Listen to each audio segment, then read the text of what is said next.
Welcome back, students. We are in Modular 10, Children and Families, Problems with Children and Families. And this is video 3 of 3. So this is the final video of the PowerPoint lecture for this particular modular. We're going to continue with our discussion about changing family situations, and we're going to spend a little bit of time taking a look at 4 unique situations, one being divorce and separation, the other one being single parenting, gay and lesbian parenting, and step parenting and blended families. So divorce and separation, quote, the rate of divorce. This refers to the number of divorces that occur in a population during a given period. It also refers to the likelihood of a given marriage ending in divorce.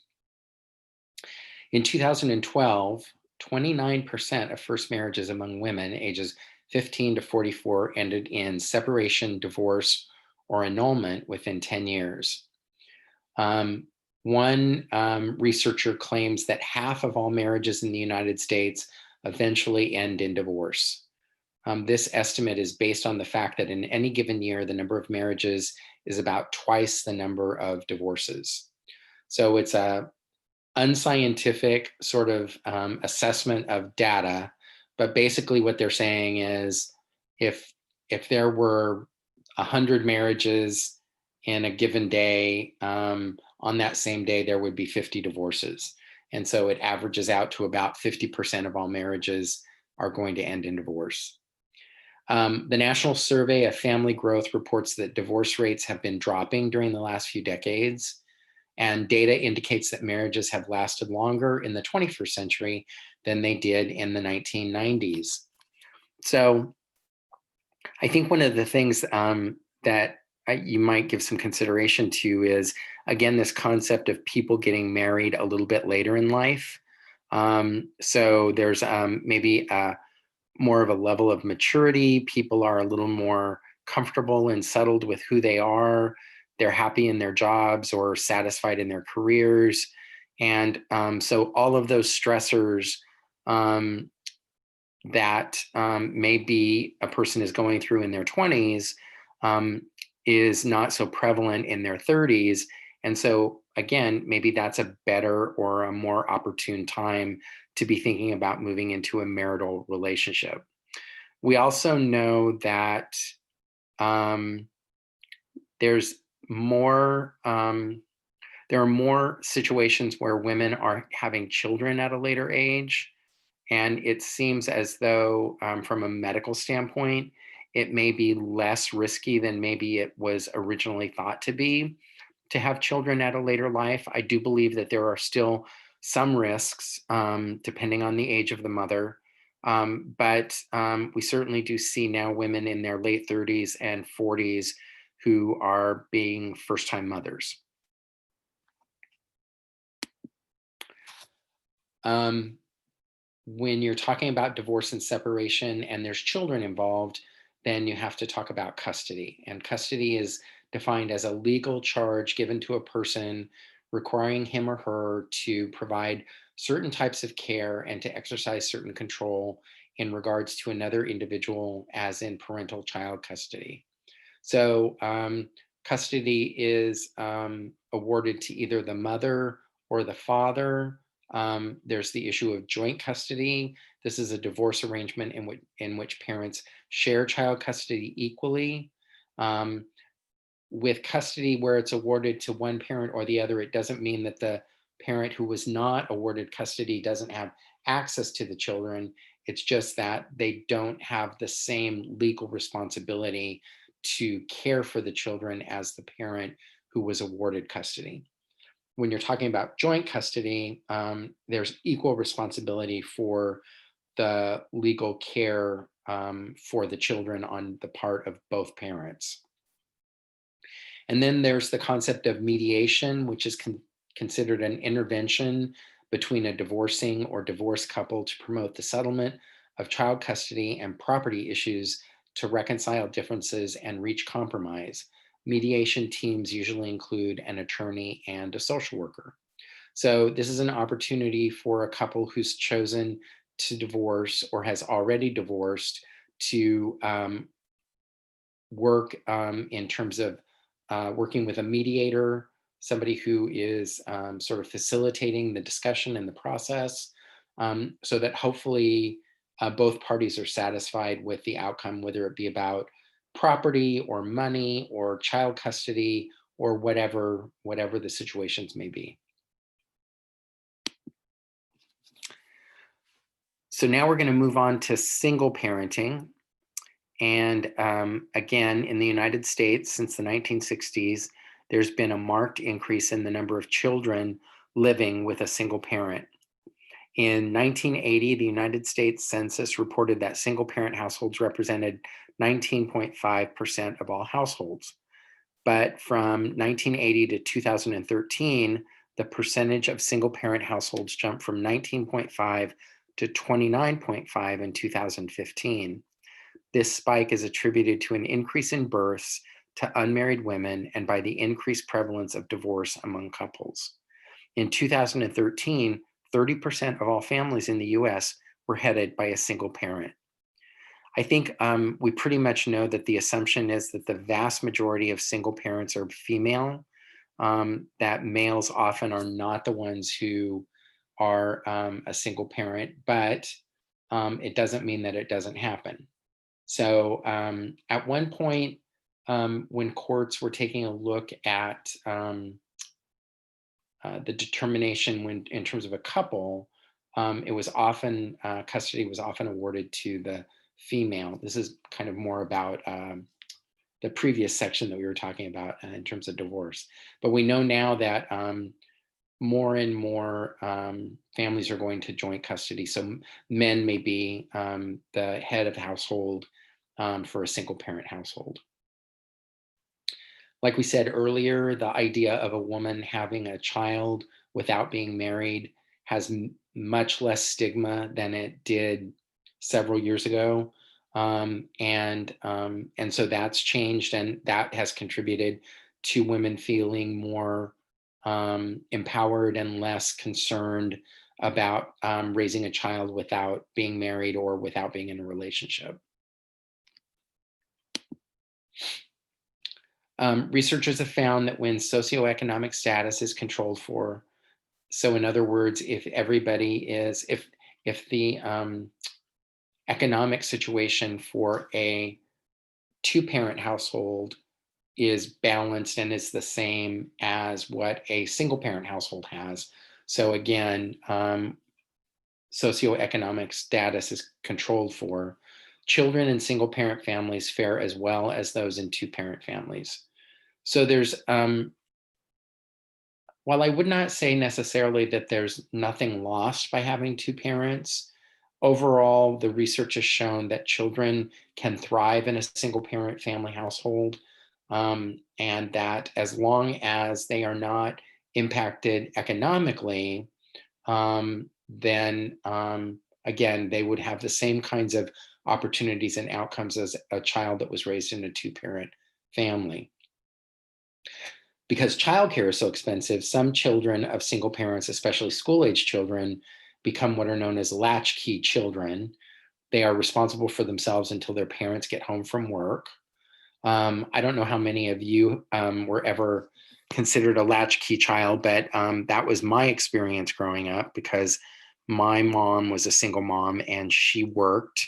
And so from the time that we got out of school until she got home from work, we were kind of on our own. The neighbors were always looking out for us, and you know, we were out riding our bikes, or a lot of us had after school stuff that we were involved in, and those kinds of things. So, but by and large, we were pretty much on our own after a certain age, and so that's what's meant by latchkey children. Single parent children may have to assume more responsibility for themselves because of the absence of supervision. What I've heard from a lot of people that have been raised by a single parent is that it required you to grow up more quickly, that was you took on more responsibility, there was a higher level of maturity than maybe your peers. Schools, child guidance centers, and community centers are offering special programs for children in single parent families. So there's things like after school programs, boys and girls clubs, big brothers, big sisters. Single parent families, like other families, should be viewed from a strengths perspective. Social workers can support single parent families by working to eliminate environmental barriers that place these families at risk and to build on family strengths. One of the things that I have consistently heard from students in the past who have been raised by a single parent is one of the strengths that they would certainly identify is that um, they really felt that they benefited from seeing, particularly in terms of having a single mother, a strong, independent woman who was able to care for herself and her family, and were, able to work and bring money in and all of the kinds of things. And that really inspired them to want to be that um, same kind of responsible person as an adult, and that they really gained that from observing their mom, or maybe even their dad, but they're more likely their mom. So, due to issues related to gender inequality, single parent families headed by females are more likely to be living in poverty than male headed households.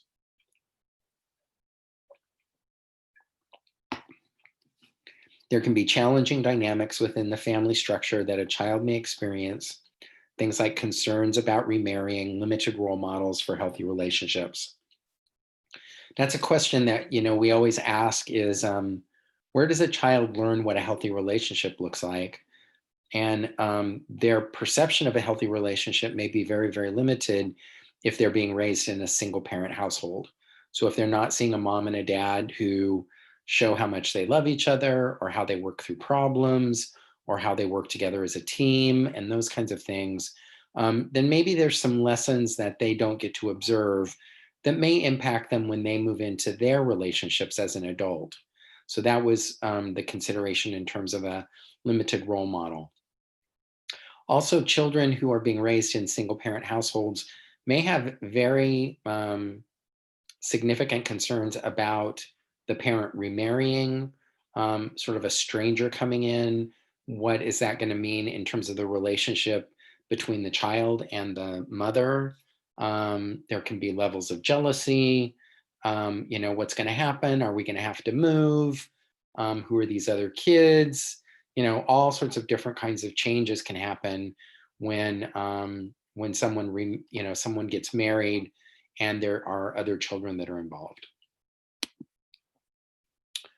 Okay, gay and lesbian parenting.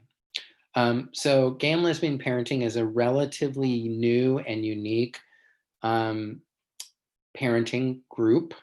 And we certainly, as social workers, need to be familiar because it's a growing population that we may find ourselves interacting with in terms of our jobs as social workers. So probably over the last 20 to 30 years, this has become something that is much more prevalent. And certainly since the Supreme Court approved same-sex marriage in the United States, we certainly do look at gay and lesbian parenting as a legitimate element of our society. So gay and lesbian parenting can include children that are raised by same-sex couples and children that are raised by LGBT parents. So we've certainly can see that here you've got a same-sex couple who could be raising, or you could have a single parent. So all the things that we talked about being a single parent would apply in terms of these particular families as well, in terms of gay and lesbian parenting. LGBT people can become parents through various means, including current or former relationships, co-parenting, adoption, donor insemination, and surrogacy. Scientific research consistently shows that gay and lesbian parents are as fit and capable as heterosexual parents, and their children are as psychologically healthy and well-adjusted as those reared by heterosexual parents. So, one of the myths or misconceptions that a lot of folks may have is if you were raised by a gay or lesbian parent, then you are going to be gay and lesbian when you become an adult. And that is just not the case. So let's get that off the table right now.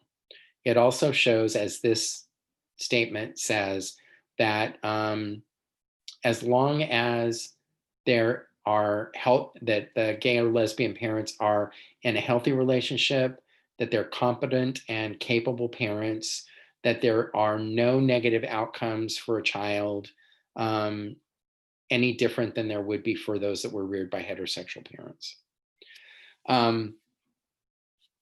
Major associations of mental health professionals in the US, Canada, and Australia have not identified credible empirical research that suggests otherwise. So again, healthy parenting is healthy parenting. In the 2010 US Census, 33% of female same-sex couple households and 22% of male same-sex couple households reported at least one child under the age of 18 living in the home. As of 2012, an estimated 270,313 children in the United States live in households headed by same-sex couples. So, since the 1970s, it's become increasingly clear that it is a family process, such as the quality of parenting, the psychosocial well-being of the parents, the quality of and satisfaction with relationships within the family, and the level of cooperation and harmony between parents that contributes to determining a child's well-being and outcome within a family. So again, it kind of goes back to that idea that as a loving family is a loving family is a loving family. A family who has um, good,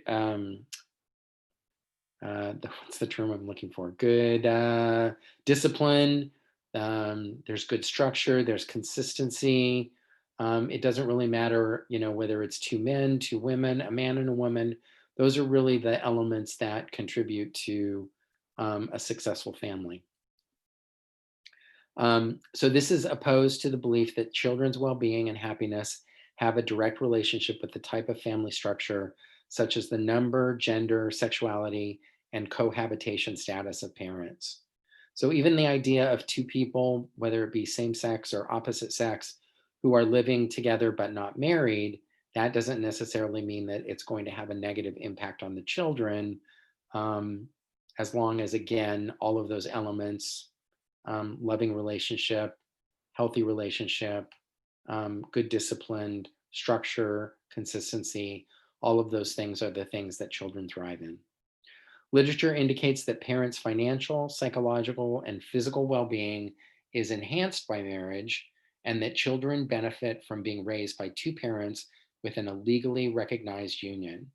So that was one of the strong arguments for why same-sex marriage was approved in the United States. A 2005 literature review by the American Psychological Association found that the available data did not suggest higher rates of homosexuality among the children of lesbian or gay parents.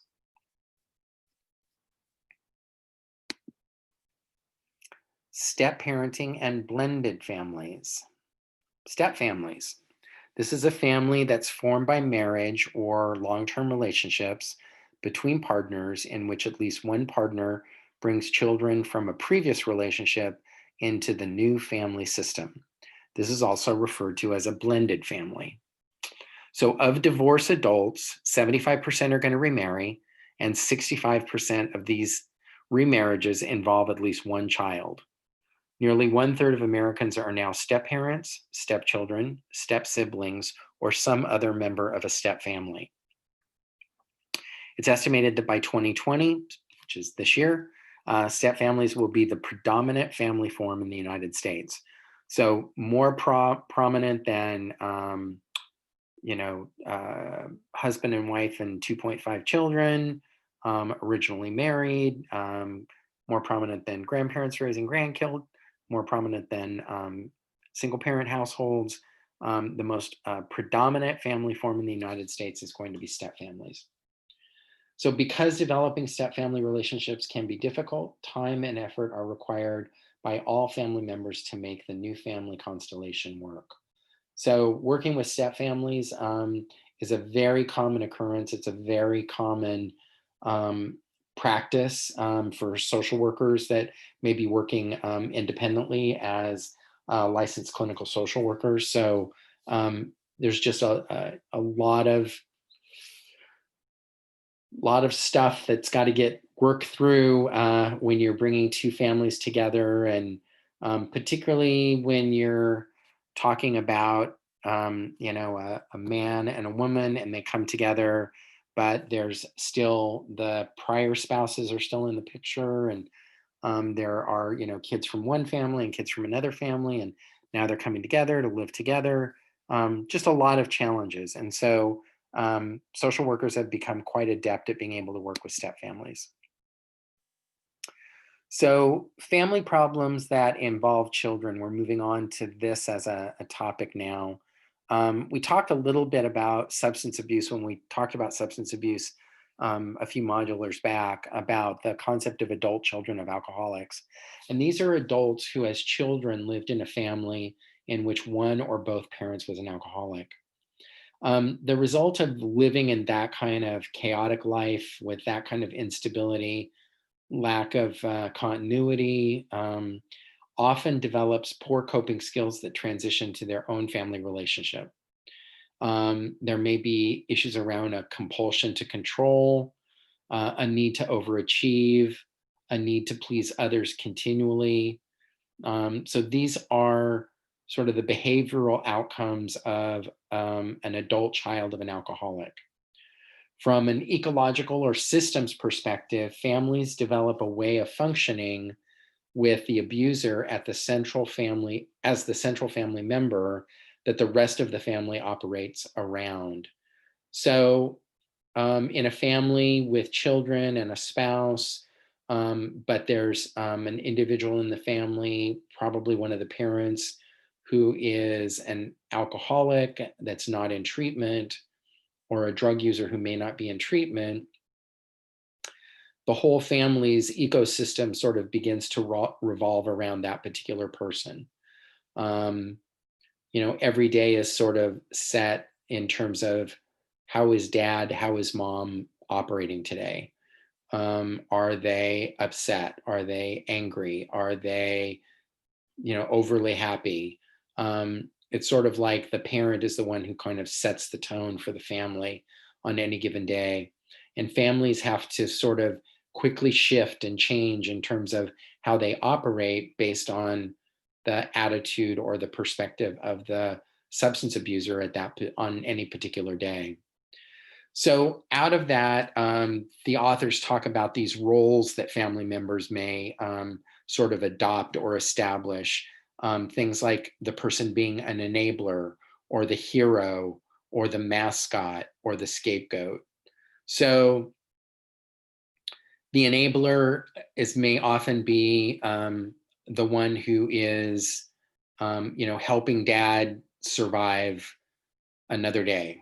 So if the only way for dad to survive another day is to access alcohol or drugs, maybe this child is the one who helps dad secure the alcohol or drugs. Um, somebody takes on a hero role, somebody takes on a mascot role, sort of a cheerleader. We're all going to get through this. Tomorrow is going to be a better day. Those kinds of things. And then some people may take on the role of the scapegoat, meaning, well, everything would be fine if Johnny was just doing better in school. The issue isn't Johnny doing better in school. The issue is dad or mom is a practicing alcoholic. And so in that particular situation, the blame gets placed on someone where it really sort of uh, escapes the reality of the situation in terms of the family member's substance abuse or alcoholism. Another problem that can have an effect on children is spousal abuse. This is family violence, often falls under two categories, either spousal abuse, child abuse. It's important to recognize that both males and females can both be abusers, and that spousal abuse can occur in same-sex relationships as well. So it's important to recognize that females can be the perpetrator of spousal abuse as well as males. Most abuse is perpetrated on by an intimate partner of the victim. So it's somebody that they're having an intimate, often sexual relationship with. And it's really often an issue of power.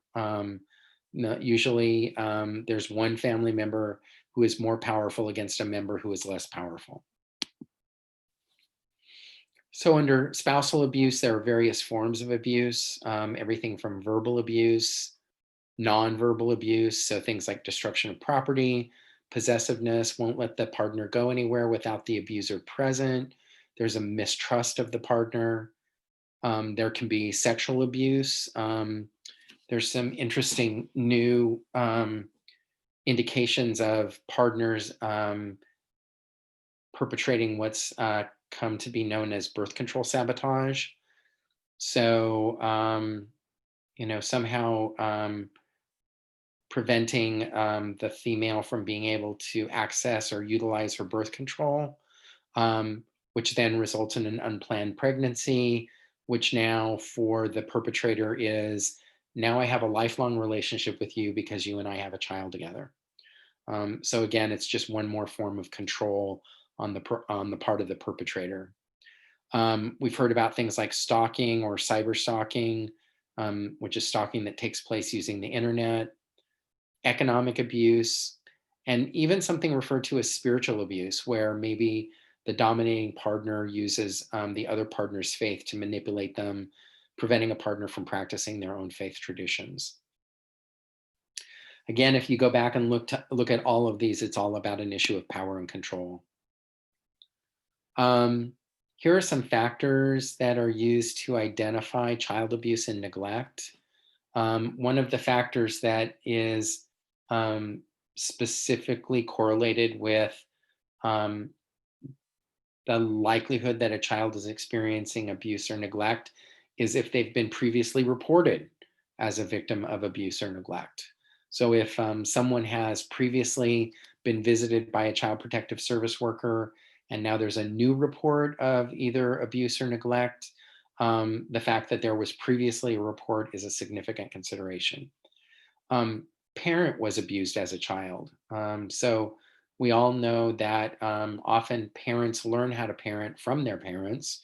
So if the parent was abused by their parent, that may be what they perceive as the appropriate or correct way to raise their child. The age of the parent, so a parent who is very young, so a teen parent, may have real challenges or real struggles in terms of managing emotions, providing care and support for the child. They may experience frustration and lash out at the child simply because there's not a level of maturity at that particular point in time. Family composition. This is an interesting dynamic. So with several teen parents that I've seen in the past and some of the work I've done in the past, you often see a teen mom who finds themselves residing with their parents and raising the child in the home that they grew up in. And there can often be some real challenges around sort of the grandmother assuming more of the responsibility for parenting the grandchild as opposed to the teen parent actually working as the parent and serving as the parent. And so that's an issue of family composition.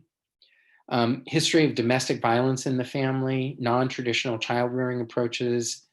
Infants are the most at-risk category for experiencing child abuse. So obviously we've got, children who at infant stage are unable to fight back, are unable to verbalize, they're unable to share with someone else about the fact that they've experienced child abuse. Separation of a parent and a child over a long period of time.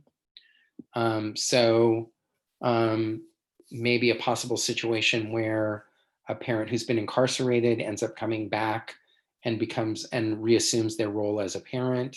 There may be some risks for child abuse or neglect to occur then. Parents or caretakers' substance abuse, physical, mental, or emotional impairment of the child, which can create stress in parenting efforts. So if you have a special needs child, it may result in the parent experiencing more frustration or emotions, more challenges in terms of providing the care for that particular child, which may result in abuse or neglect. And then finally, physical, mental, or emotional impairment of the parent.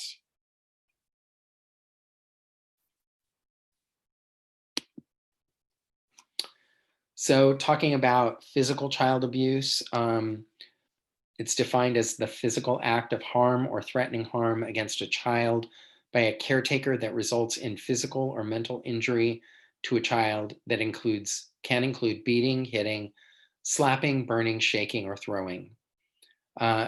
There's a concept that's identified as battered child syndrome, which is a medical term that's used to describe a child with physical injuries in various stages of healing, indicating that the child's been physically abused previously on a number of occasions.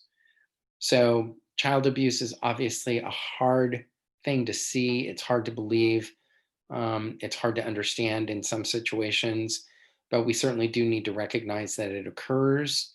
We need to understand what is the motivation and the reason behind why it's happening. And obviously, if we recognize it or see it, we need to report it. Child sexual abuse. This is the use of a child by an adult for sexual or emotional gratification in a sexual way, such as fondling, exposure, sexual intercourse, and exploitation, including child pornography.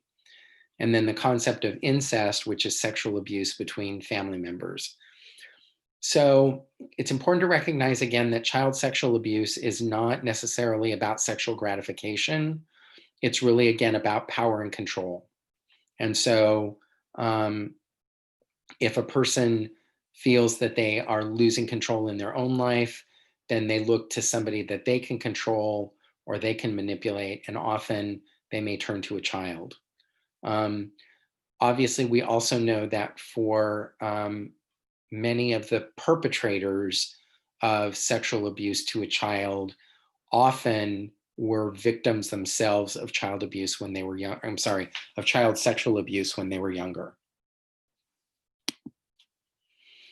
Child neglect, so different from child abuse. This is a condition in which a caretaker that's responsible for a child, either deliberately or by extraordinary inattentiveness, fails to meet a child's basic needs, which would include things like food, clothing, shelter, medical assistance, or education, and or supervising a child appropriately.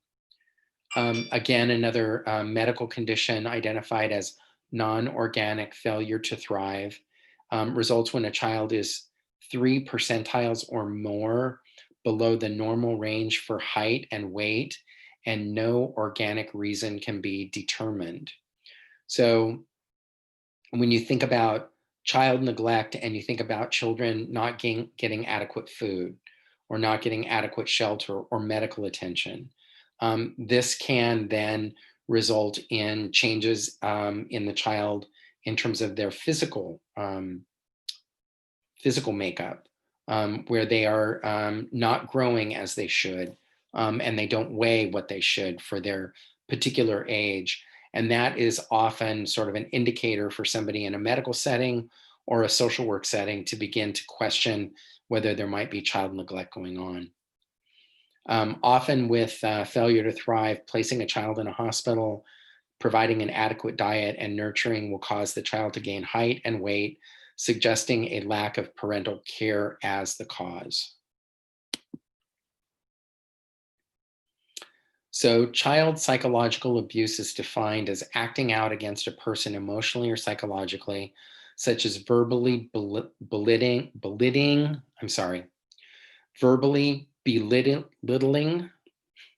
or attacking a person constantly, or failing to meet emotional needs through acts of omission, such as not providing love, attention, and or emotional support. So that can take the form of things like rejecting, isolation, terrorizing, ignoring, or corrupting a child. So, in conclusion, no two families are alike, and all family structures should be acknowledged and honored. Families have a lifespan and they evolve and change over time. The nature of some family structures can place families at risk for stress and dysfunction. There are new emerging family structures that social workers will work with and must become familiar with. And social workers must be familiar with issues around intimate partner violence, or IPV, substance misuse, and various forms of abuse, and how these issues affect each member of a family.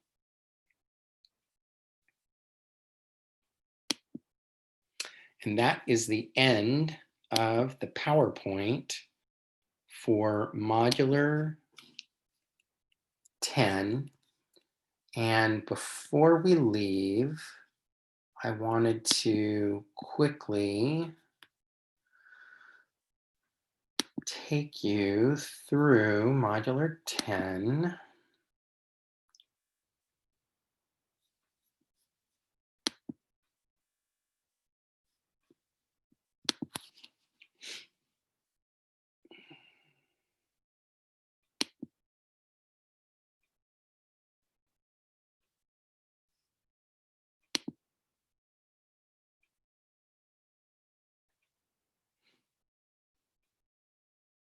Thanks for your patience, guys. So, needs of children, family, and youth. Very quickly, here are the learning objectives and the unit introduction. Here is the PowerPoint.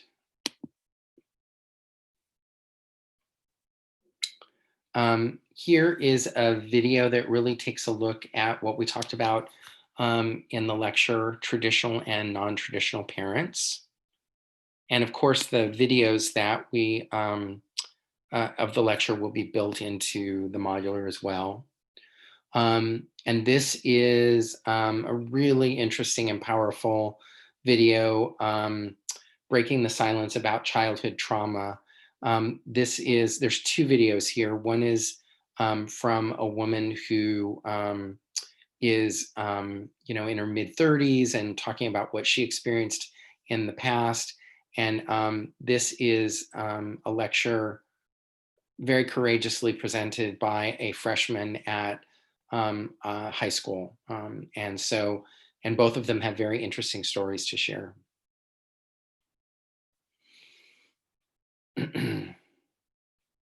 I thought this was interesting, a day in the life of a school social worker. So I hope you will take that one in.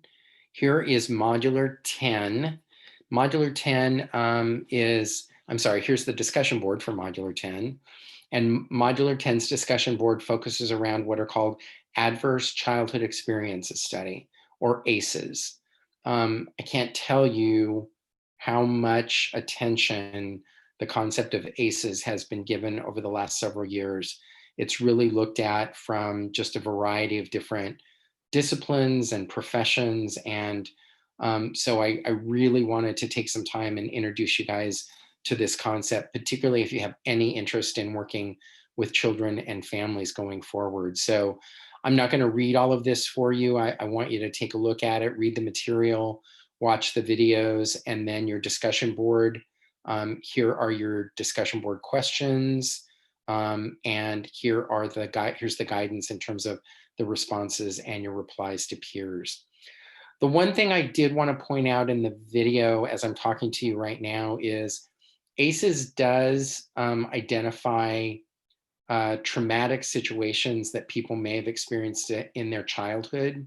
And one of the options of being able to participate in the discussion board is to actually do an assessment and use an assessment tool for you to be able to kind of take a look at your risk for ACEs in terms of what kind of experiences you had as a child.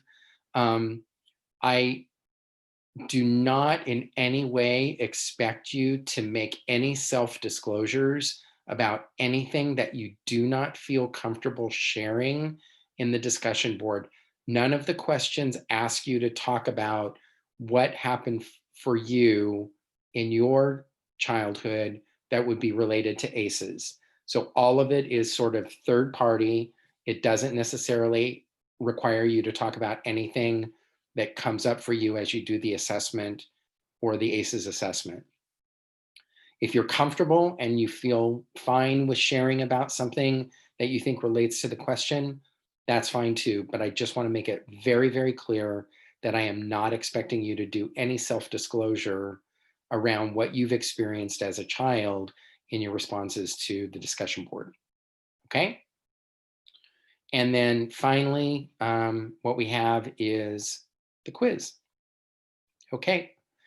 Thanks, everybody. I hope you're having a good week, and we are getting closer and closer to the end of the semester. How about that? So, okay.